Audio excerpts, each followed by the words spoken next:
Assalamualaikum warahmatullahi wabarakatuh. Perkenalkan, nama saya Putri Fauzia Alawiyah dari kelas 2B Prodi Pendidikan Bahasa Arab dengan NIM 12120300046. Di sini saya akan mereview materi pada hari ini, yaitu tentang sejarah peradaban Islam pada masa Nabi Muhammad SAW. Langsung saja, Nabi Muhammad SAW lahir pada hari Senin tanggal 12 Rabiul Awal tahun Gajah atau tanggal 20 April tahun 571 Masehi. Kenapa dinamakan tahun Gajah? Karena pada masa itu Ka'bah sedang diserang oleh pasukan gajah. Namun Abdul Muthalib, sang pemimpin bangsa Quraisy, sangat percaya bahwa Allah akan melindungi Ka'bah dari serangan-serangan mereka. Dan mengapa belum ada tahun Hijriah? Karena tahun Hijriah ada setelah Nabi Muhammad SAW hijrah. Kemudian beliau lahir dan diberi nama Muhammad. Nama Muhammad ini pertama kali diberikan kepada beliau. Belum ada satupun yang diberi nama Muhammad. Sang ayah, yaitu Abdullah, sudah meninggal pada usia kandungan 6 bulan. Kemudian beliau diberi ASI oleh Halimatus Sa'diyah. Lalu diasuh oleh ibunya Aminah sampai berusia 6 tahun karena Aminah meninggal dunia. Kemudian setelah 6 tahun beliau diasuh oleh kakeknya Abdul Muthalib. Nah, hanya sampai 2 tahun, pada usia 8 tahun kakeknya yaitu Abdul Muthalib meninggal dunia.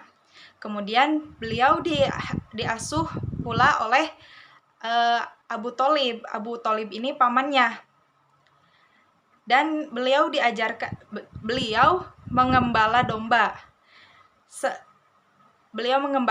Setelah itu pada usia 12 atau 13 sampai 13 itu beliau berdagang. Diajarkan berdagang oleh pamannya Abu Thalib.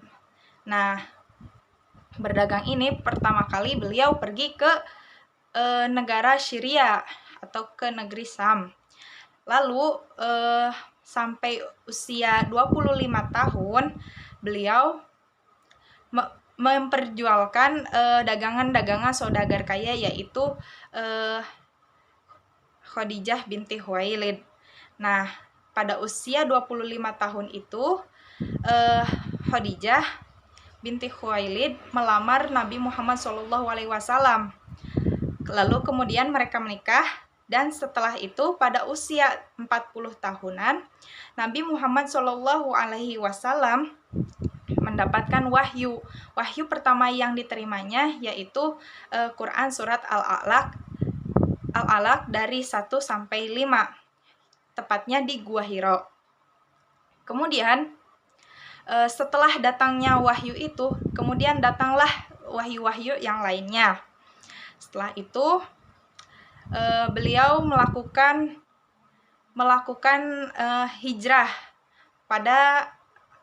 hijrah dari kota Mekah ke Madinah untuk melindungi bangsanya dari pasukan-pasukan jahiliyah.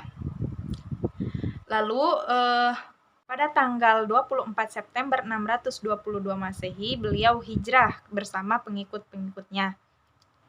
Lalu di Madinah beliau melakukan perjanjian-perjanjian, dan beliau juga membangun Masjid Nabawi serta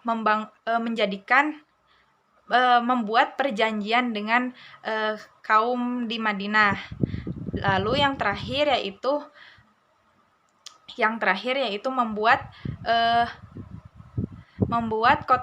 kota Madinah sebagai pranata sosial dan pusat pemerintahan. Sekian dari saya. Terima kasih. Wassalamualaikum warahmatullahi wabarakatuh.